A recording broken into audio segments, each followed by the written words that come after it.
Students,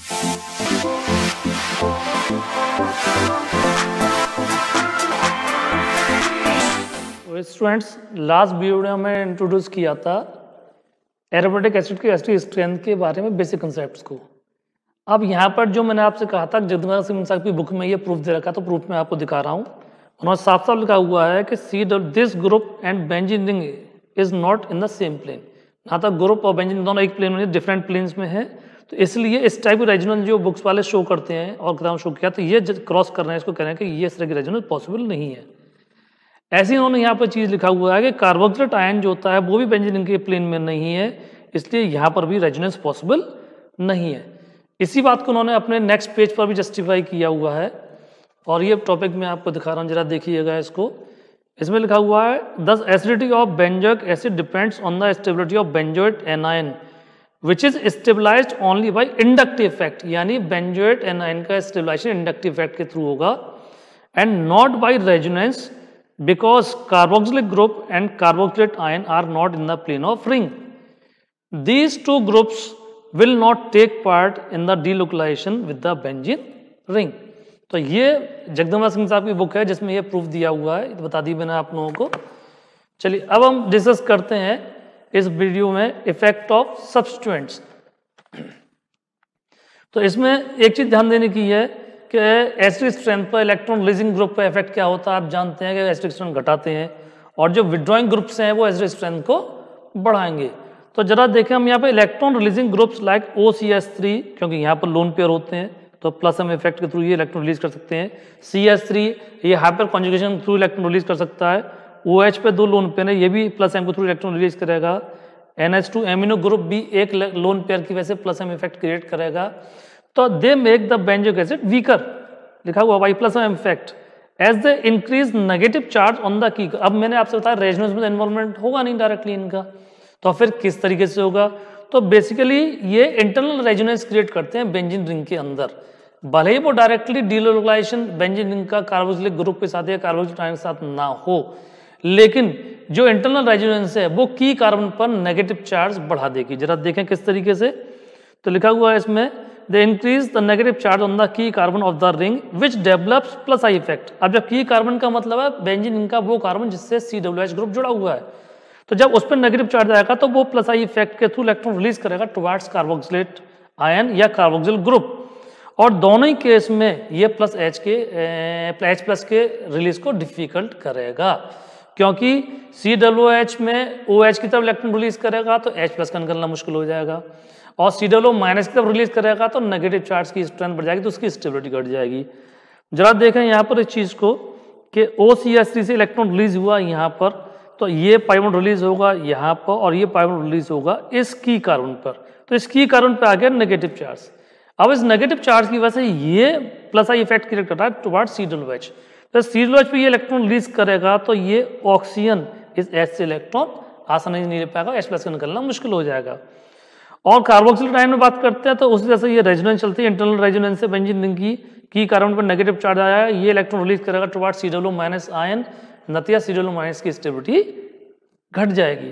तो इसलिए से एसिडिक स्ट्रेंथ घटाने का इंपैक्ट आ रहा है, चाहे हम उसको हम COH के थ्रू समझें या COO माइनस के थ्रू।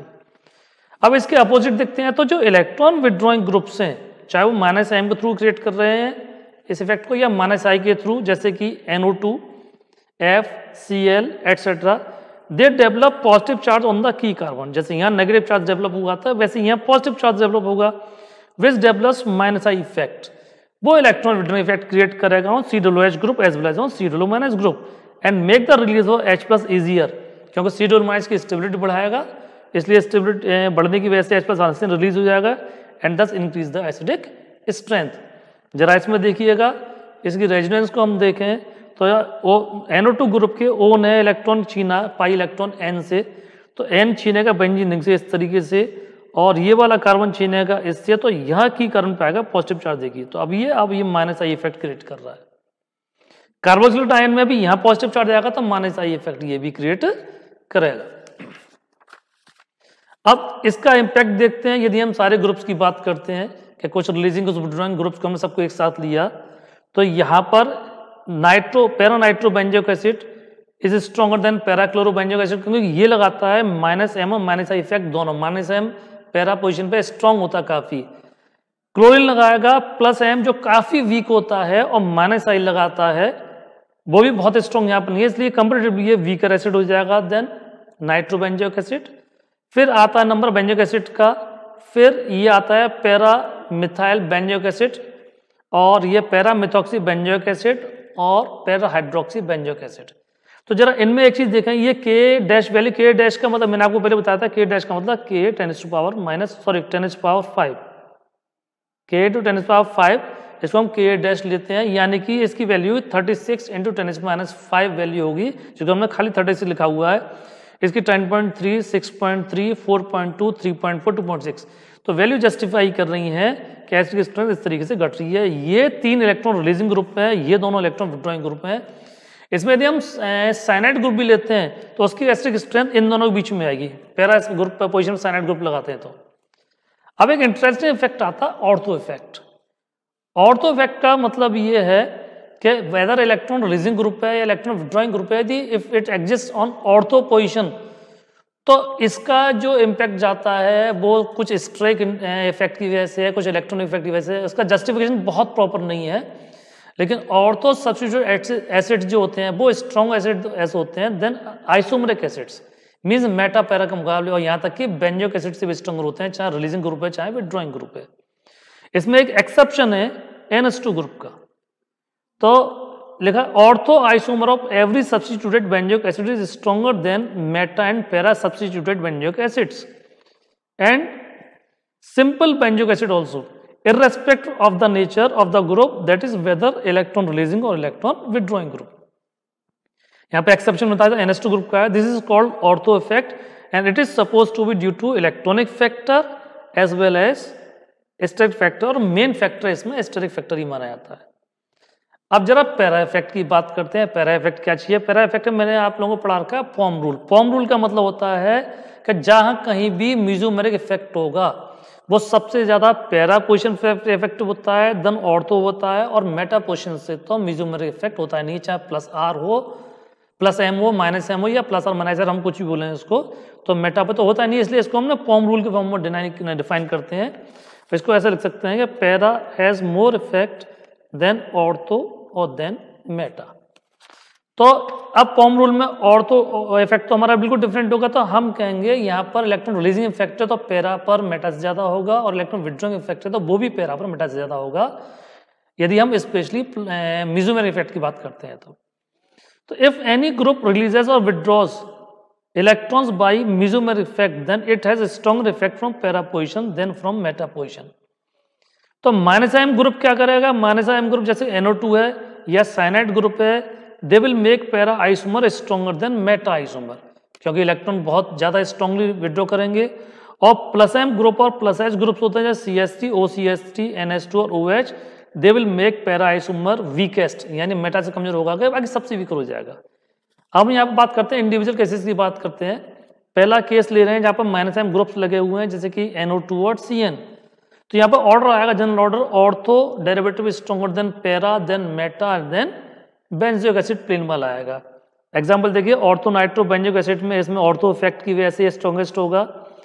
मेटा वाला क्योंकि इलेक्ट्रॉन स्ट्रांगली विड्रॉ करता है तो इसलिए ये C+- को स्टेबलाइज करेगा, तो यहाँ पे स्ट्रॉन्गर एसिड ये भी रहेगा। अब मेटा पोजिशन से खाली इंडक्टिव इफेक्ट शो कर रहा है, लेकिन -I शो कर रहा है, इसलिए बेंजोइक से ये भी स्ट्रॉन्गर होगा। अब यहाँ पे एक चीज डिस्कस करने की है कि ये ortho derivative no doubt para से स्ट्रॉन्गर है, लेकिन इतना स्ट्रॉन्गर क्यों है? तो यहाँ पे माना जाता है कार्बोक्सिलिक आयन बनने के बाद में NO2 ग्रुप में ये कोऑर्डिनेट बॉन्ड है। कोऑर्डिनेट बॉन्ड का मतलब ऑक्सीजन पर नेगेटिव चार्ज और नाइट्रोजन पर पॉजिटिव चार्ज। इसकी वजह से यहाँ पर डाइपोल अट्रैक्शन की वजह से कार्बोक्सिलिक आयन एक्स्ट्रा स्टेबलाइज हो रहा है, इसलिए यहाँ पर एसिड स्ट्रेंथ काफी बढ़ जाती है। सेकेंड केस की बात करते हैं तो CH3 सब्स्टिट्यूट एसिड की बात करें, यहाँ पर ऑर्थो इफेक्ट की वजह से ऑर्थो डेरिवेटिव स्ट्रॉन्गर होगा और पैरा वीकेस्ट होगा, क्योंकि यहाँ पर +H स्ट्रॉन्ग है और +I भी काम कर रहा है, भले ही वीक है। मेटा वाले पे खाली +I इफेक्ट काम कर रहा है तो इतना वीकनिंग इफेक्ट नहीं आएगा। बहरहाल ये दोनों वीकनिंग इफेक्ट शो कर रहे हैं, ये ऑर्थो इफेक्ट शो कर रहा है, और ये COOH बेंजोइक एसिड आपका नॉर्मल है। के वैल्यूज भी आप डिस्कस कर सकते हैं कि 12.4, 6.3, 5.4, 4.2। अब लेते हैं हम केस थर्ड, जहां पर प्लस एम ग्रुप्स लगे हुए हों। प्लस एम ग्रुप जैसे कि OCH3 लोन पेयर की वजह से, NH2 एक लोन पेयर की वजह से, OH दो लोन पेयर की वजह से। तो these have plus M effect on ortho and para position and minus I effect from meta position. Especially इनमें एक चीज केस स्पेशल है कि ऑक्सीजन, नाइट्रोजन और यहाँ ऑक्सीजन ये मोर इलेक्ट्रोनेगेटिव देन कार्बन है, तो बेंजीन से ये माइनस आई इफेक्ट शो कर सकते हैं if they are at meta positions. तो मेटा डेरिवेटिव इसी वजह से becomes stronger than benzoic acid and para substituted benzoic acid, दोनों से स्ट्रॉन्ग हो जाएगा। ऑर्थो इफेक्ट की वजह से भले ही ऑर्थो स्ट्रॉन्गर एसिड होगा। अब जरा इसमें हम देखें तो देखिए OH की बात करते हैं, तो यहाँ पर ऑर्थो इफेक्ट की वजह से ऑर्थो वाला स्ट्रॉन्गर है। फिर यहाँ पे मेटा का आएगा क्योंकि ये माइनस आई इफेक्ट शो कर रहा है, यहाँ पर खाली माइनस आई, प्लस एम होगा ही नहीं यहाँ पर। ये नॉर्मल बेंजोइक एसिड है और ये strong plus M effect show कर रहा है, वीक माइनस आई शो कर रहा है, इसकी वजह से ये वीक एसिड हो जाएगा। लेकिन ये अगेन पॉइंट आता है कि ये इतना स्ट्रॉन्गर क्यों है, ये K डैश वैल्यू यानी 105 × 10⁻⁵ इसकी वैल्यू होगी, तो ये इतना स्ट्रॉन्ग क्यों बाकी औरों के मुकाबले। तो माना जाता है कार्बोक्सिल आयन बनने के बाद में ऑर्थो पोजिशनिंग OH ग्रुप से यहाँ हो जाती है हाइड्रोजन बॉन्डिंग, तो कार्बोक्सिल आयन एक्स्ट्रा स्टेबलाइज हो जाता है। अब बात करते हैं OCH3 में भी सेम ऑर्डर आएगा अपने आप में, वैल्यूज आप चेक कर लीजिएगा। लेकिन ऑर्थो इफेक्ट जो है एमिनो बेंजोइक एसिड में इतना प्रोनाउंस्ड नहीं होता है, इफेक्टिव नहीं है, इसलिए बेंजोइक एसिड स्ट्रॉन्गेस्ट एसिड है। इलेक्ट्रॉन रिलीज करने की वजह से ये वीकर करते हैं एसिड को। लेकिन NH2 क्योंकि माइनस इफेक्ट होगा थोड़ा सा स्ट्रॉन्गर है, हालांकि हमें मानना चाहिए था कि it should be stronger than normal benzoic acid due to some other reason, कह सकते हैं इलेक्ट्रॉनिक रीजन है, और ये यहाँ पर इतना स्ट्रॉन्ग नहीं है और इसकी इफेक्ट जो आता है थोड़ा सा वीकर जाता है इसके मुकाबले। मैं ऑर्थो पोजिशन पर COOH ग्रुप जो है यहाँ पर ऑर्थो इफेक्ट नहीं शो कर रहा उतना बढ़िया, और पैरा तो वीकेस्ट है क्योंकि यहाँ से इलेक्ट्रॉन रिलीज करेगा। चौथा इंटरेस्टिंग केस है हेलो बेंजोइक एसिड का। यहाँ पर आप जानते हैं कि हेलोजन ग्रुप्स जो होते हैं वो प्लस एम इफेक्ट भी शो करते हैं ड्यू टू लोन पेयर, और माइनस एम इफेक्ट शो करते हैं due to high electronegativity. लेकिन यहाँ पर ये स्पेशल केस है, हर जगह पे आप देखें तो मीजोमेरिक इफेक्ट और इंडक्टिव इफेक्ट यदि अपोजिट डायरेक्शन में हो तो मीजोमेरिक हमेशा विन करता है, जीतता है इंडक्टिव इफेक्ट के ऊपर। लेकिन इस वाले केस में specially inductive effect stronger than mesomeric effect, whether it is fluorine, chlorine, bromine और आयोडीन। जरा देखते हैं जनरल ऑर्डर इनका जाएगा ortho derivative stronger than meta than para derivative and then benzoic acid. अब fluorine ortho fluoro benzoic acid है, strongest है, K value आप देख लें, देन मेटा आएगा, देन पैरा आएगा और देन सिंपल बेंजोइक एसिड जाएगा। क्योंकि ये पैरा वाला इलेक्ट्रॉन रिलीज भी करेगा, विड्रॉ करेगा, माइनस इफेक्ट सबसे कमजोर है, लेकिन लोन पेयर होने की वजह से रिलीज भी करेगा। तो यहाँ पर 3 लोन पेयर होते हैं, इसलिए ये वीकस में जाता है अपने आप में, ये ऑर्थो इफेक्ट की वजह से है। और ये यहाँ पर ये मेटा पे खाली माइनस इफेक्ट होगा, तो यहाँ रिलीज तो होगा नहीं, खाली विड्रॉ होगा, तो ये इससे स्ट्रॉन्गर हो गया। ऐसे ही ऑर्डर जाएगा आपका क्लोरीन में और ऐसे ही ऑर्डर जाएगा ब्रोमीन में। लेकिन एक बहुत ही इंटरेस्टिंग चीज है यहाँ पर कि इंडक्टिव इफेक्ट यहाँ पर ज्यादा प्रोनाउंस्ड है, या कहें कि मीजोमेरिक इफेक्ट कमजोर होता जा रहा है when we move from fluorine to bromine. तो ब्रोमीन सबसे कम इलेक्ट्रॉन रिलीज कर पाता है, क्योंकि ब्रोमीन का जो लोन पेयर है वो 4p में है, क्लोरीन का 3p में है, तो इनका इलेक्ट्रॉन रिलीजिंग इफेक्ट बेंजीन के ऊपर कम होता है, क्योंकि बेंजीन का जो क्या नाम है वेकेंट ऑर्बिटल है, जो वेकेंट होगी ऑर्बिटल जहाँ पे इलेक्ट्रॉन रिलीज करेंगे अपना, वो 2p होगी। तो 2p और 3p की ओवरलैपिंग यहाँ प्रॉपर नहीं होगी और 2p और 4p की ओवरलैपिंग यहाँ प्रॉपर नहीं होगी। उसका नतीजा ये है कि ब्रोमीन जो इलेक्ट्रॉन सबसे कम रिलीज करता है, और इंडक्टिव इफेक्ट में इतना डिफरेंस नहीं है इनके में।